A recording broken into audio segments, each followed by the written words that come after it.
जैसी कि हमारी परंपरा, ऐसे पंडालों में जहाँ सामाजिक आयोजन होता है, इन आयोजनों में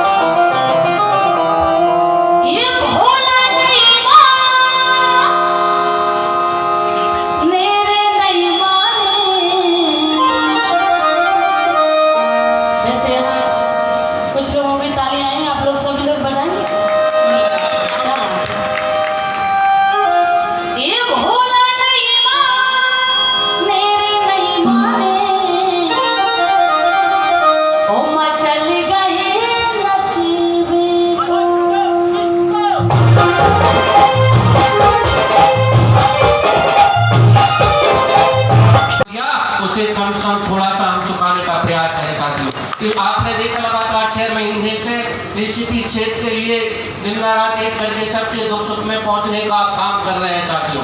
और मेले का इतिहास निश्चित ही मेला जलविहार बुंदेलखंड के लिए गौरवशाली है साथियों। मेला जलविहार इस तरह का जलविहार जो साथियों मौरानीपुर रानीपुर कटेरा में होता है, इस तरह का कार्यक्रम बुंदेलखंड में दूसरी जगह कहीं देखने को नहीं मिलता साथियों।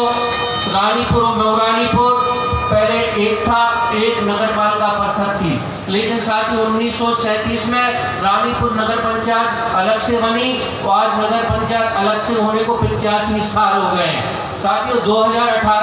2008 से लेके 2008 से नगर पंचायत ने कार्यक्रम जो मेला जलविहार के करवाए साथियों।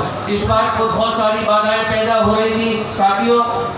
इस बार बहुत सारी बाधाएं पैदा हो रही थी, लगातार मीटिंग चल रही थी पार्षदों की, ईओ साहब की, लेकिन मेला कहीं से भी नहीं लगा कि इस बार मेला होने वाला है। हमें ये लगा कि साथियों निश्चित ही डॉक्टर रश्मियान ने कहा था कि हम रानीपुर को गोद ले रहे, अगर मेला नहीं हुआ तो निश्चित ही ये तो बहुत ही बुरी बात है और कहीं से भी रानीपुर की जनता डॉक्टर रश्मियान पप्पू सेठ को माफ नहीं करेगी। हमने ईओ साहब को रानीपुर बुलाया, हमने कहा ईओ साहब हर हाल में मेला होना है, आप बताइए आपके पास कोई व्यवस्था है या नहीं है। उन्होंने कहा कि कोई सहमति नहीं मिल रही। हमने कहा मीटिंग में तो आपने कहा कि हम 10 लाख रुपए दे देंगे, कह रहे भाई साहब हमारे पास कोई व्यवस्था नहीं है। हमने झांसी में बैठ के वहीं से लिस्ट बनाई, मुकेश राय जी से कहा आपको यह कार्यक्रम कराना है साथियों। वो तो कह रहे थे चेयरमैन साहब से कहा आपको यह कार्यक्रम कराना है, सबने सहमति दे दी साथियों। और भैया जी को गिरीश रोती जी की टीम को कह दिया कि लास्ट में आपको 3 दिन का रामचरितमानस नगर की जनता के लिए कराना है साथियों। पटेलिया जी कंपनी ने जो भी इनके पार्षद जी हैं इनके द्वारा राय का कार्यक्रम किया जा रहा है साथियों।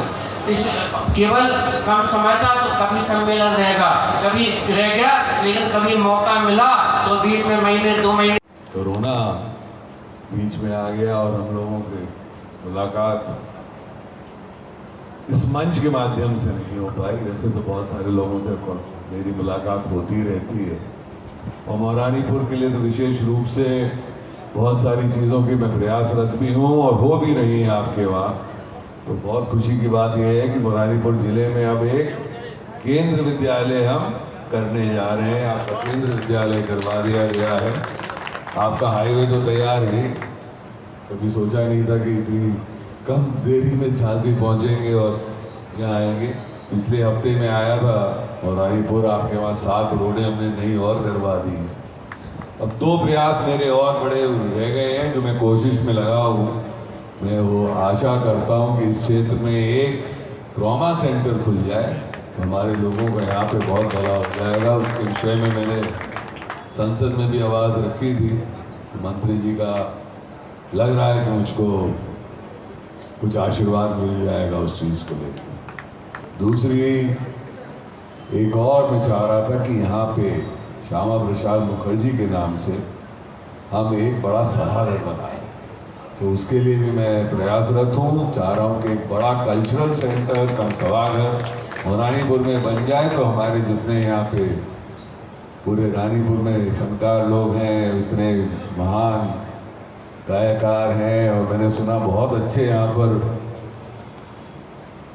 कवि होते हैं, तो उन कवियों को भी हम एक मंच दे सकें, परमानेंटली बन जाए, तो लोग हमेशा आएंगे। एक अच्छा सभागार जैसे झांसी में बना हुआ है, तो वैसे यहाँ पे एक श्यामा प्रसाद हमारे बाद इस सिंहासन पर बैठने के अगर कोई योग्य है तो वो तुम हो शिवप्पा नायक। आपने सदैव स्वर्गीय महाराज के कान भर के उन्हें उनके ही पुत्र के विरुद्ध कर दिया। राजनीति इसका त्याग करता हूँ।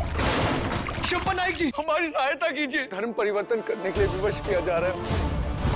अब समय आ गया है उन पुर्तगालियों को खदेड़ भगाने का।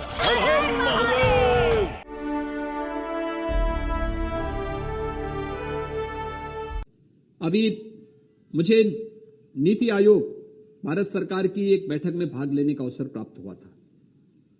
मैं उनके दस्तावेज को देखने लग गया।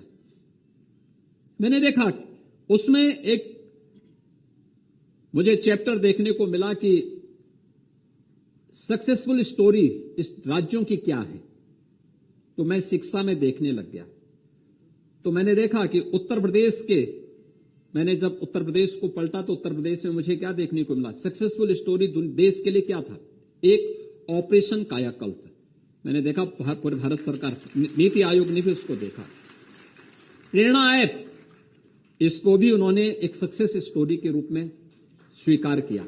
और भी अन्य अनेक ऐसे कार्यक्रम थे जिसको एक सक्सेस स्टोरी के रूप में भारत सरकार ने, नीति आयोग ने भी स्वीकार किया।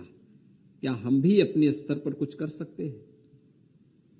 हर एक शिक्षक करने में सक्षम हो सकता है, और उस दिशा में हमारे स्तर पर किया जाने वाला प्रयास एक बच्चे के सर्वांगीण विकास का माध्यम बन सकता है।